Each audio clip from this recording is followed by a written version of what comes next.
Then hello everyone to today's seminar on interval methods in control engineering. And it's my very great pleasure to welcome today Milan Hladik from the Department of Mathematics, Applied Mathematics at the Czech University in Prague in the Czech Republic. And Milan obtained his PhD in econometrics and operations research from the Faculty of Mathematics and Physics at the same university. And in 2008, he worked as a postdoc researcher in the Cochrane team at INRIA in Sofia, Antipolis, France. And yes, now he is a full professor and the vice head of the Department of Applied Mathematics of Charles University. And he's well known for lots of papers in the domain of scientific computing, especially also in the domain from which his presentation will come from today about eigenvalues, eigenvectors, and spectral decomposition, especially in the area of interval matrices. Milan, the floor is yours. We're looking forward to your talk. Thank you very much for your introduction and for invitation for this great seminar. It's nice to see that there is a seminar on interval methods. I didn't know about this before, so from now on I will watch it regularly, because it's nice that there is such an interval methods seminar and that you have a nice interval group. In fact, I also belong to a small group of interval methods at our department. It's a small group, but we have our own logo, our own website, and also our own castle. You can see it on the picture. Of course, I'm joking. This is not our castle. This is just a conference building where we organized the Material conference several years ago. So what will be the topic of my presentation? As was mentioned by Andreas, so I will speak about eigenvalues, eigenvectors, and at the end about the spectral decomposition and the application of making the powers of interval matrices. I hope that this topic belongs and fits well the area of your seminar, because the eigenvalues are very important in control theory and in stability.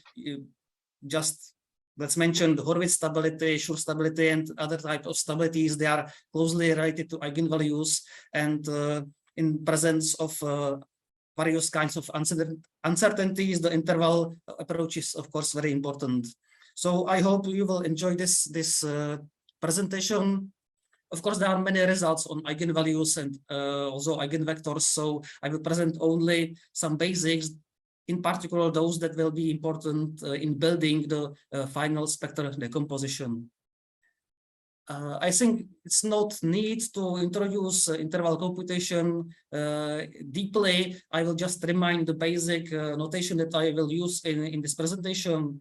So by definition, an interval matrix is a family of matrices which component-wisely lie between the lower and upper bound. So this is the lower bound matrix, upper bound matrix, and I will denote all the interval stuff in the bold phase. And I will also use this AC for the midpoint and E delta for the radius matrices. And this is notation for the set of intervals or interval matrices of size m times n. And because I will focus not only on general matrices, interval matrices, but also on symmetric interval matrices. So let's remind that a symmetric interval matrix is just a subset of an interval matrix which consists of symmetric matrices. So the definition is quite clear, and I will denote the symmetric, the corresponding symmetric interval matrix by this AS. And of course, I suppose it is not empty, because otherwise it's very easy to handle such as an empty set. So I suppose that this matrix contains at least one symmetric matrix. So let's first focus on eigenvalues and on the maybe more simple case of symmetric matrices. So for a real symmetric matrix, we know that it has n real eigenvalues. And because they are real, we can sort them from the greatest one to the smallest one. So lambda 1 is the greatest one, and lambda n the smallest eigenvalue. And for the symmetric case, because of continuity of eigenvalues and because of compactness of intervals that are used, so we know that these interval, this set of eigenvalues are real compact intervals. So by this notation, I will denote the set of all ith eigenvalues when A is subject to all perturbation within the symmetric interval matrix. And what we can say about these intervals, so, well, it may happen that they are disjoint, that can overlap, or they can be the same. But what cannot happen is that one lies strictly in the interior of another one. Because of the sorting of eigenvalues, this simply cannot happen. I have one very simple example of a diagonal interval matrix. So we don't need to consider symmetry here because it is automatically symmetric. And here on the real line, I have denoted the corresponding eigenvalues set. So this is the smallest one, the second smallest one, and the largest one. I often give this example to my students, and sometimes they are confused because this matrix is diagonal. So they automatically suppose that this is one of the eigenvalue set, this is another one, and this is the third one. But of course, this is not the case simply because of the sorting of the eigenvalues. So for different realizations of the intervals, there are different positions are the greatest or the smallest eigenvalue. So and when we sort them, so we obtain finally these eigenvalue sets. Okay, so let's now move to the complexity. Many questions related to eigenvalues are very hard, and in fact NP hard. It is NP hard to determine the smallest possible eigenvalue. It is NP hard to determine the largest possible eigenvalue. But we will see that surprisingly, it is efficiently computable to determine this, the upper bound of the smallest eigenvalue and the lower bound of this largest eigenvalue set. So at least few problems are relatively easy to solve, but most of the others are NP hard, intractable. So as mentioned at the beginning, the result by Polyak and Tron, because of intractability of checking regularity of interval matrices and symmetric interval matrices, it is NP hard also to check whether there is a zero in at least one of the eigenvalue sets. And another well-known result is by Hertz, and it gives an explicit formula for determining the largest possible eigenvalue. It means the right endpoint of the first eigenvalue set, and the smallest possible eigenvalue, it means the left endpoint of the smallest eigenvalue sets. And both of these values are NP hard to determine, but we have at least this exponential formula for them. The formula is exponential because we have to process 2 to the power of n real symmetric matrices and to determine the eigenvalues of them. So if we focus for the first one, so we have to determine these matrices, and this matrix is parameterized by Z. Z is the sign vector. In fact, it corresponds to the sign vector of the eigenvector of the largest of the corresponding matrix, which corresponds to the largest eigenvalue. And this matrix is defined in this way. So we take the midpoint and we add or subtract component-wisely the radius, which means all entries of the resulting matrix are either the upper bound or the lower bound, and which of them are in the matrix depends on this Z, on the sign vector Z. So for instance, if I have 2 by 2 matrix, so there are 2 possibilities. Either I take all the values as the upper limit of the intervals. This is denoted by the plus sign, or I will take the diagonal to be the upper bounds and the off-diagonal entries to be the lower bounds. This corresponds to the sign vector 1, 1, and the second case to the sign vector 1 and -1. So in this way, I will process exponentially many real matrices given by this template. I determine the largest eigenvalues, and eventually I will obtain this largest eigenvalue well, I mentioned that it is NP hard to determine, but at least this exponential formula can be used maybe for small-sized problems or for some heuristics. As I announced earlier, surprisingly, we can determine efficiently. Efficiently, I mean in polynomial time. I don't mean it is very quick to determine. We can determine the smallest eigenvalue in the largest eigenvalue set. It means the left endpoint of the first of the greatest eigenvalue set and the right endpoint of the smallest eigenvalue set. And they are polynomially computable by solving these two semi-definite programming problems. These two problems have variables alpha and the matrix A. And these optimization problems are semi-definite programs because the condition that A comes from the symmetric internal matrix is a linear constraint, because A just must be between the lower and upper bounds, and it must fulfill the symmetry, which is just a set of inequalities and equations, and it must satisfy this positive semi-definiteness condition, which is why the problem is a semi-definite programming problem. And why this optimization formulation works? It works because if I focus only on this part, so I minimize alpha such that A minus alpha, the identity matrix, is a negative semi-definite. And basically this optimization problem returns in the output the largest eigenvalue of the matrix A, because from A, I will, by this transformation, I will subtract the eigenvalues by the amount of alpha. So at the end of the day, this optimization problem gives me the largest eigenvalue. And if I include this set of constraints that A perturb in the symmetric internal matrix AS, so the optimization problem gives me the smallest of the largest eigenvalue set. It means the left endpoint of the greatest eigenvalue set.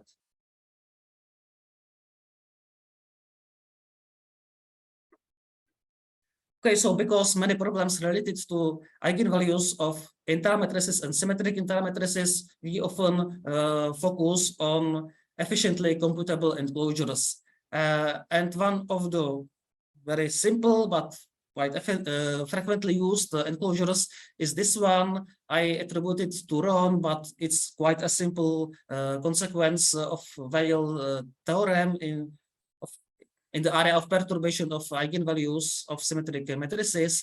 And basically it says that the eigenvalue set can be enclosed in this interval, the midpoint of which is the eigenvalue of the midpoint matrix, and the radius is the spectral radius of the radius matrix.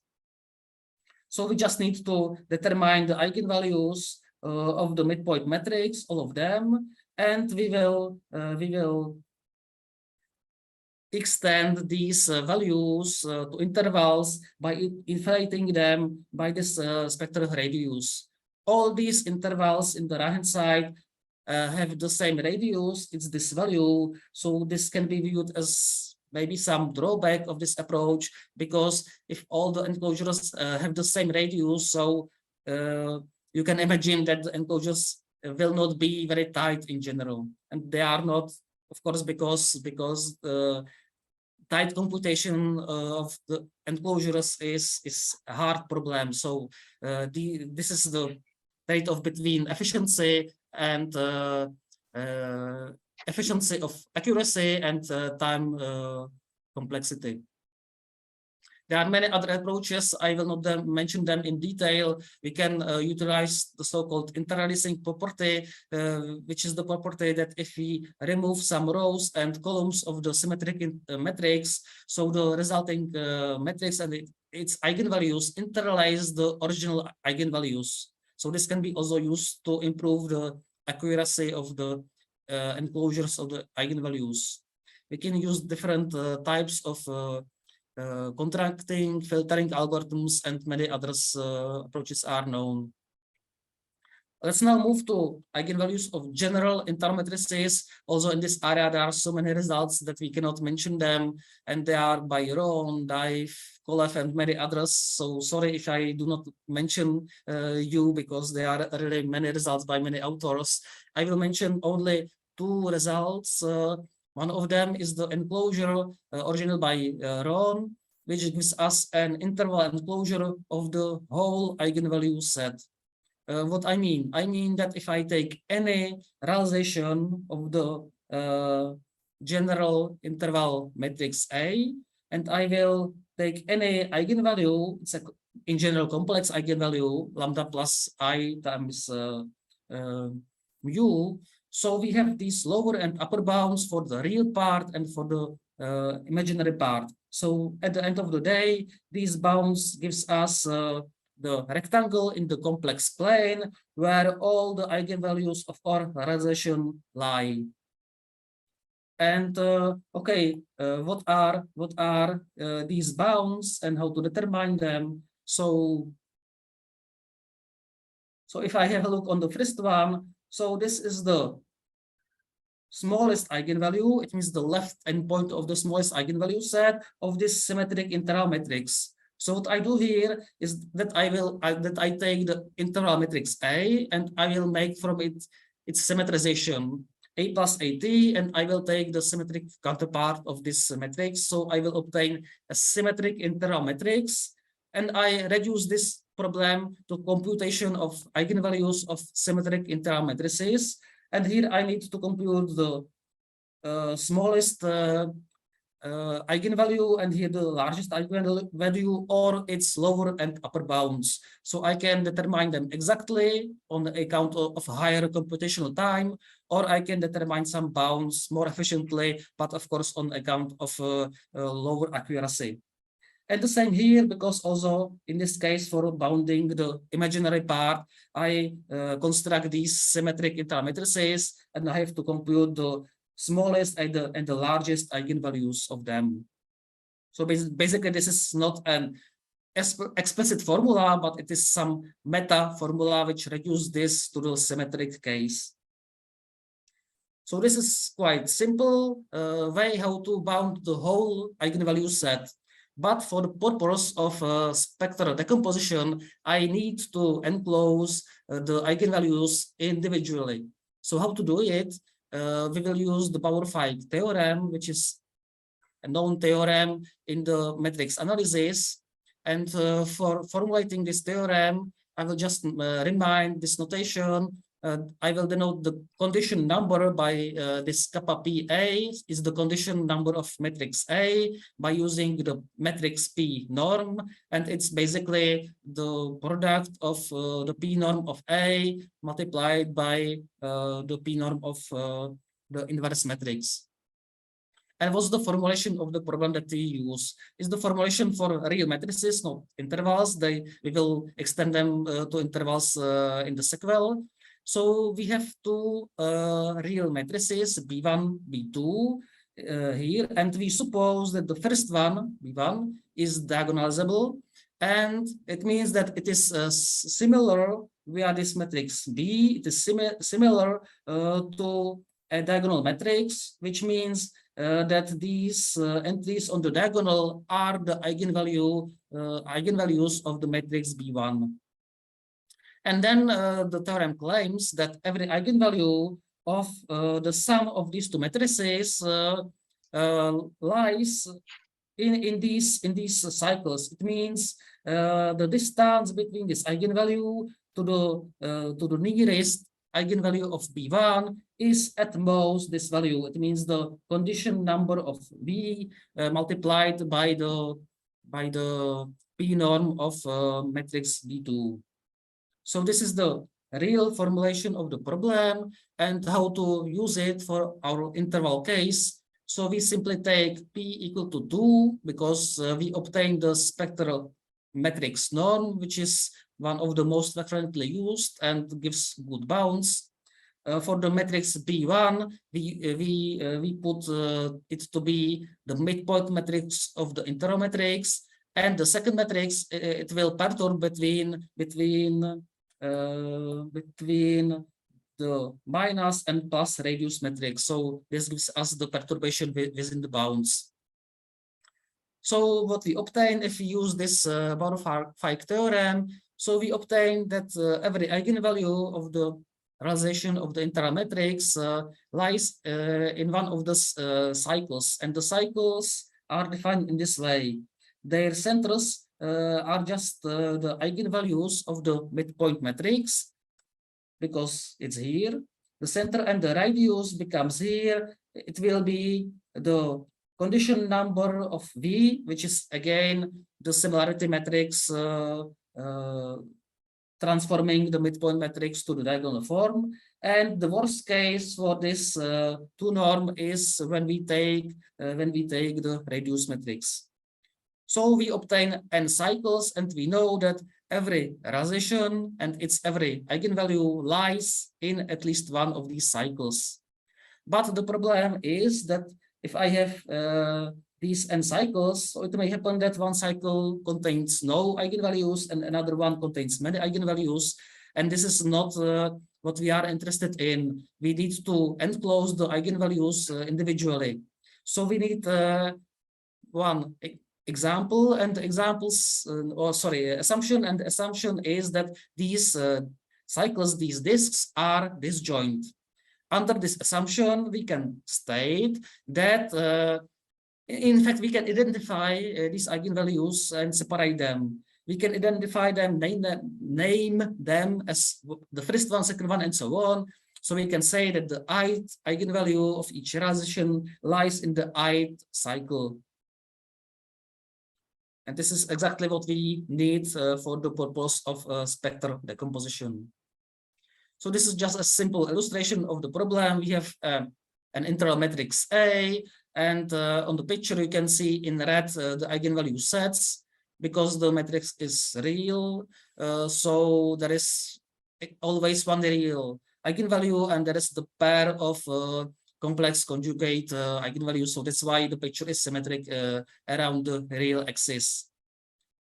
The black rectangle is the initial enclosure of the eigenvalues by using the Ron formula, and the blue cycles are exactly the cycles that we obtain from application of Bauer-Feig. Yes?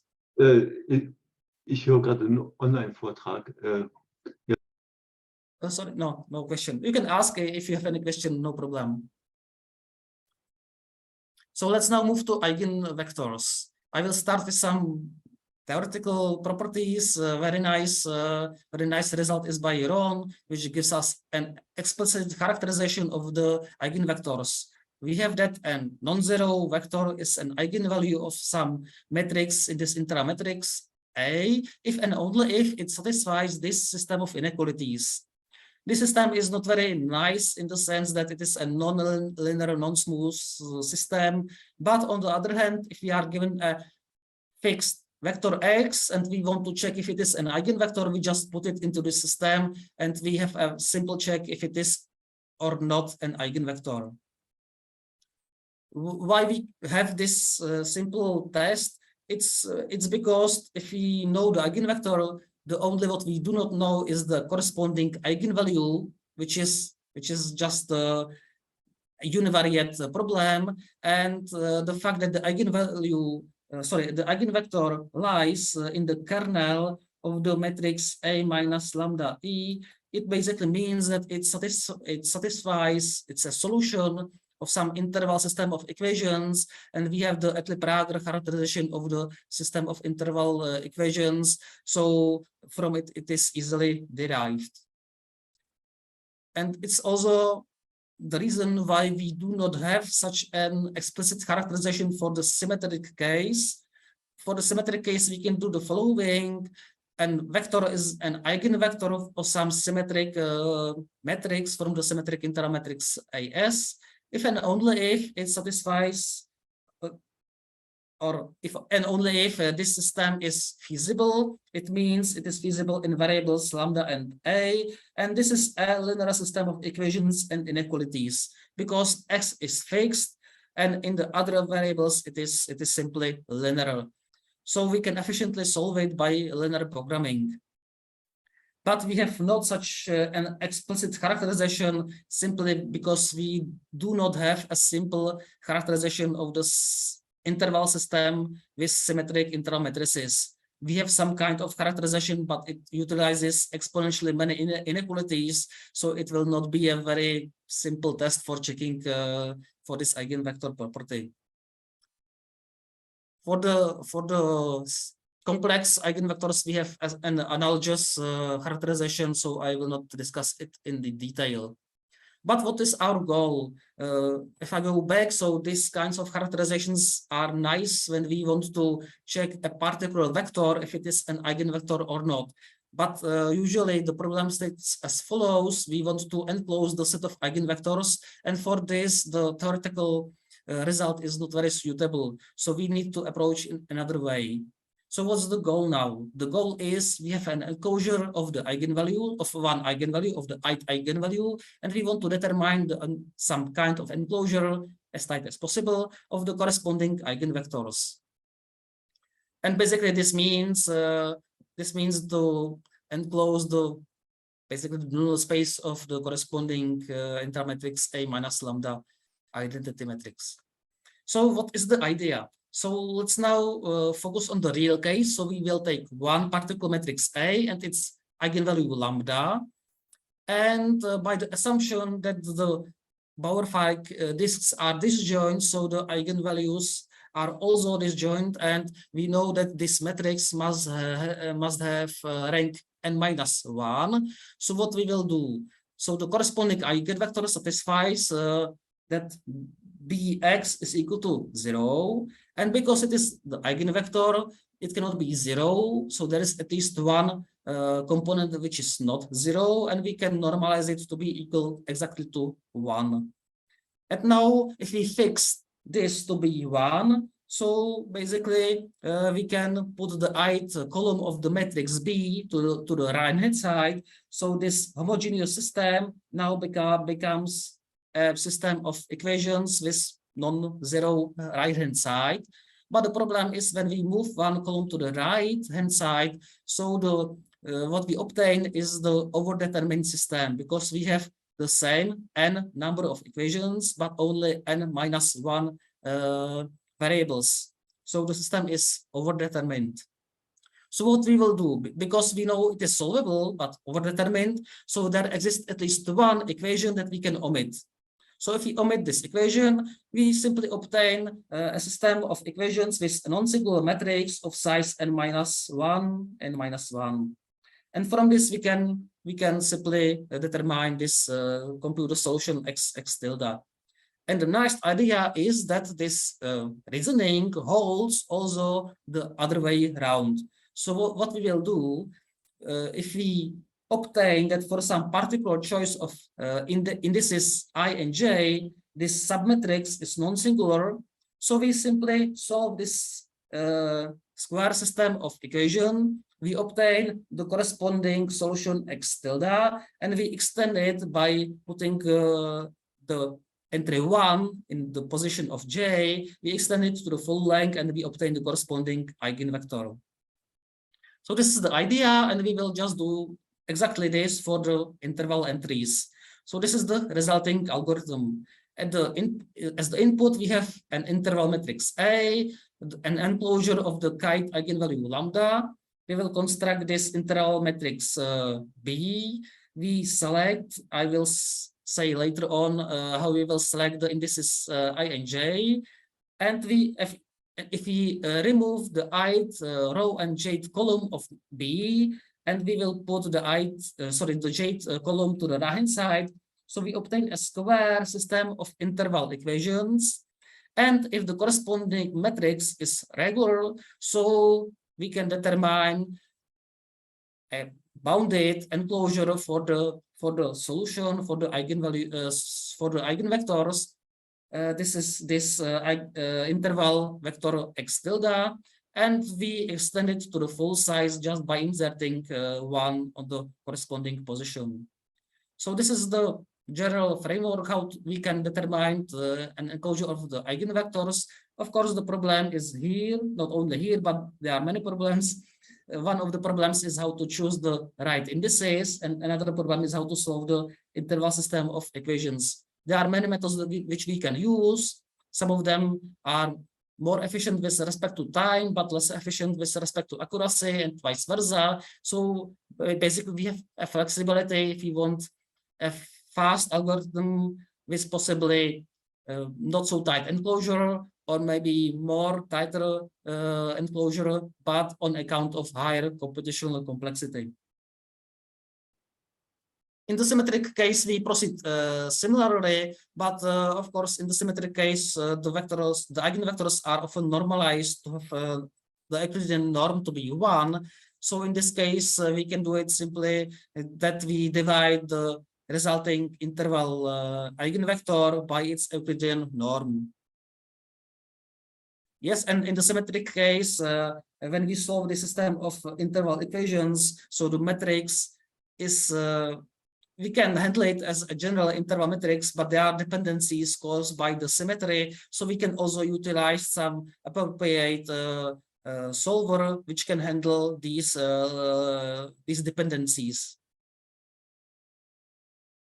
So what's about the selection of I and J? Of course, we can try all possibilities, but this will highly increase the cost because the complexity of the algorithm would be asymptotically n to the power of 5, but we want to be as asymptotically as fast as the standard spectral decomposition to be cubic. So how to do it? So because we check regularity of interval matrices often by Beck's condition, because it is efficient and quite useful and easy to implement. And the Beck's condition claims that interval matrix is regular if the spectral radius of this matrix, it means the inverse of the midpoint, taken the absolute value multiplied by the radius matrix, and the resulting spectral radius should be less than 1. So we will approximate this left-hand side. So we will estimate it from above by using any matrix norm, and then we approximate this value by this value. And at the end of the day, if we use as the matrix norm the Frobenius norm, which is basically the Euclidean norm, if we consider a matrix as a long vector with the entries of the matrix. So now the problem is just to determine I and J such that they minimize this value which approximates the left-hand side of the Beck's condition. So it seems still to be difficult because we have to process all the combinations of I and J, but surprisingly, this can be done very efficiently just in quadratic time. And the reason is that we can make some kind of preprocessing, because to compute these values, we basically have to determine the Frobenius norm of a matrix without the I and J column. But because of the properties of the Frobenius norm, we can do it in this way, that we compute the Frobenius norm of the whole matrix. We compute the sum of the squares of each column and of each row, and then we can compute these values just by using these intermediate terms. So at the end of the day, we have the final complexity that we want. And now we can proceed to the spectral decomposition. In fact, what's the spectral decomposition of an interval matrix? It means that we have an enclosure of the eigenvalues and of the eigenvectors, and I have already presented some methods that we can use. So if we use these methods and if the assumptions are satisfied, so we have an interval matrix V, which encloses the eigenvectors, and we have the diagonal interval matrix lambda, which encloses the eigenvalues. So we have then this property. And as a result, we have that the matrix can be also enclosed by taking the product of this right-hand side. Of course, we also need to determine an enclosure of the inverse interval matrix, but there are standard methods how to do it. Basically, it's the very similar problem as solving interval system of equations. In the symmetric case, we have the same. We have an enclosure of the eigenvectors. We have an enclosure of the eigenvalues. So we have the same kind of decomposition. In this case, the situation is more simple because we don't need to compute the inverse intermatrix. We just take the transposition, which is of course more efficient. So as a direct result, we have a spectral decomposition of intermatrices, and I will also, to show you some more recent results, I will show you how this spectral decomposition can be applied to computing powers of intermatrices. What we mean by a power of an intermatrix, we mean a set of all matrices of this type. So if I take the fixed kth power, so I take a to the power of k, and a comes from the intermatrix A. Of course, this set of matrices is complicated. It is not an intermatrix. So in order to handle it somehow, we take the interval hull and we obtain the smallest interval matrix, which encloses this kth power of the intermatrix.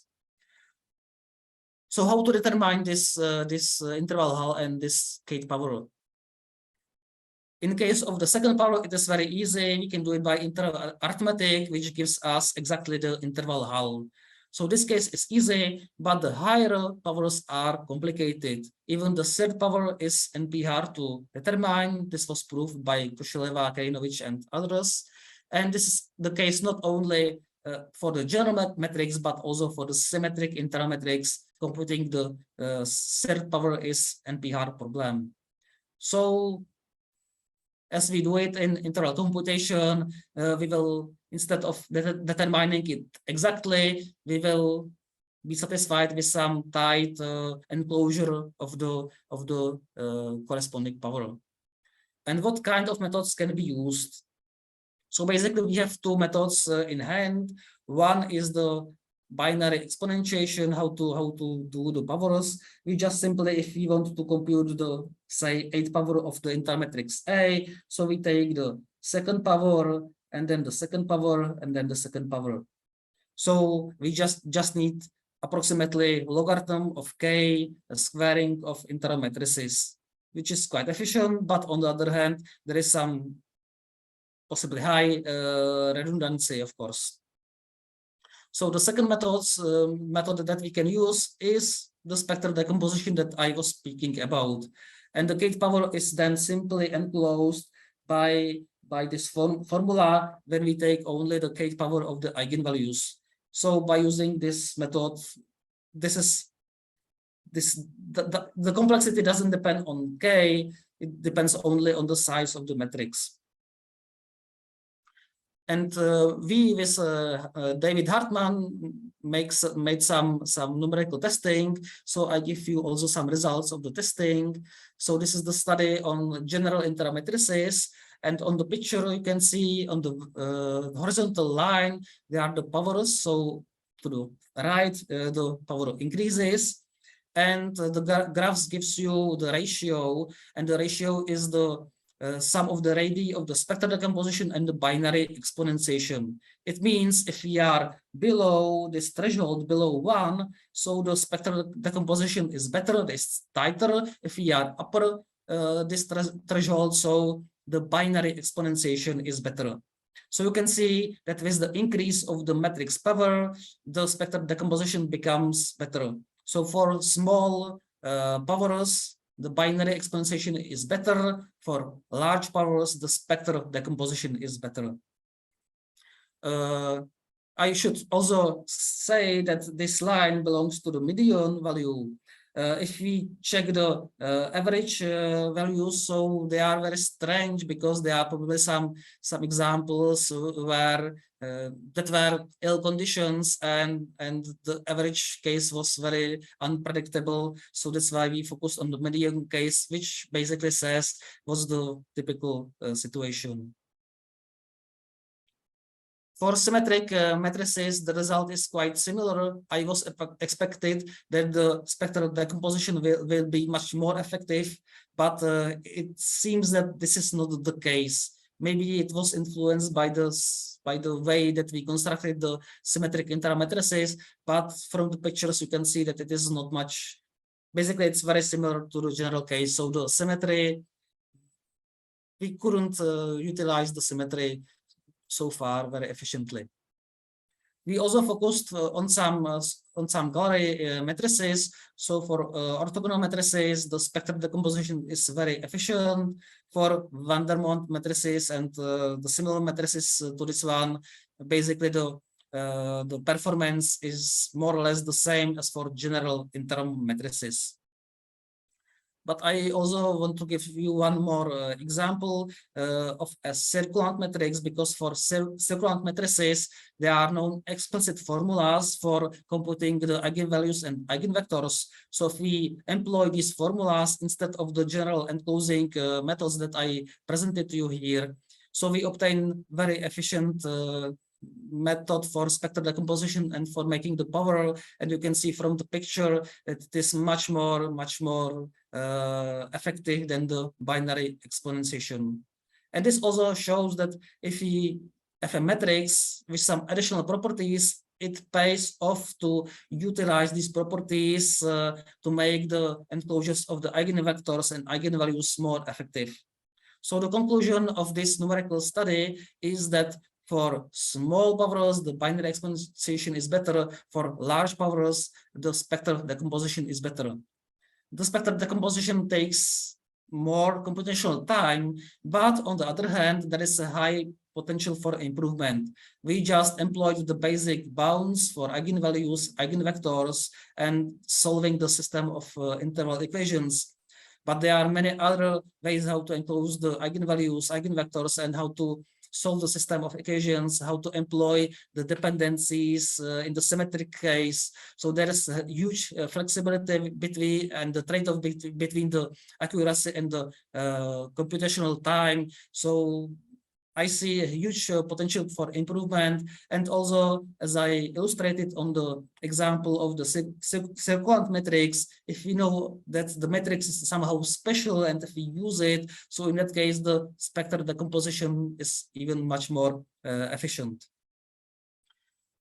So this was the conclusion of the numerical study. And to conclude my presentation, I will conclude this by inviting you for the conference that I organized with my colleagues, Jose Mosay and Panos Pardalos.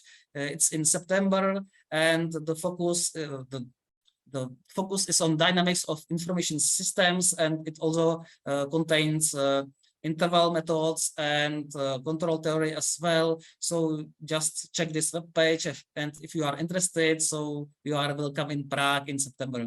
Thank you very much for listening, and I'm open for any of your questions. So many thanks, Milan, for a very interesting presentation, and also many thanks for this advertisement at the very end. And definitely I'll also put the slides on the webpage of our seminar, and that everyone can again check all the contents that you presented today. Now, I would like to hand over the microphone to the audience. Is there anyone who has some questions?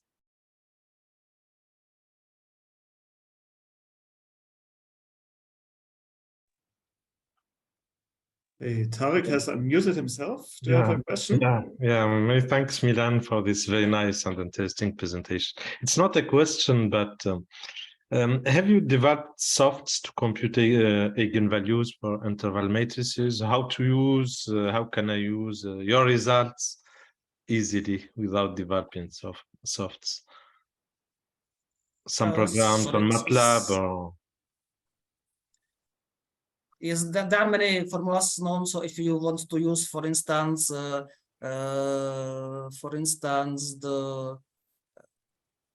formula by Ron, so it is very efficiently programmed. You can see that you just compute the eigenvalues of the midpoint matrix and the radius matrix, and you are done. So this is very easy to implement. It's just one command in MATLAB.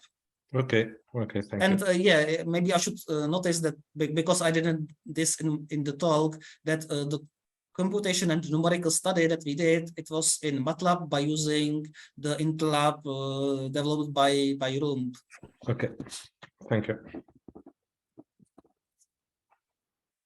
Okay, do we have any other questions? I've seen Katja has unmuted herself. Yes, a similar question from me. Can you hear me?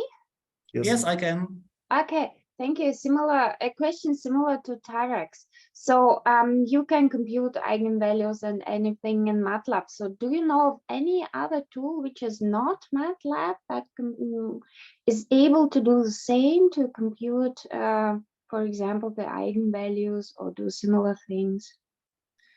To be honest, I usually use MATLAB, so I am not aware of other programming languages.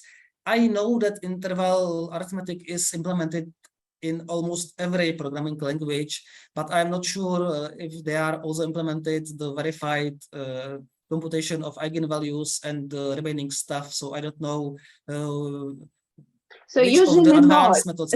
Sorry? Not the eigenvalues, yeah. So everything else practically, but the eigenvalues. Yes, but I mean, in order that these enclosures are rigorous, I mean numerically rigorous, so you need also rigorous estimation of these real eigenvalues of the real matrices. Yeah. And for this we can use the intlab or the Versoft by Ron and so on. Okay, thank you. Welcome. Okay, Natalie. Yes, thank you, Milan, for this nice talk.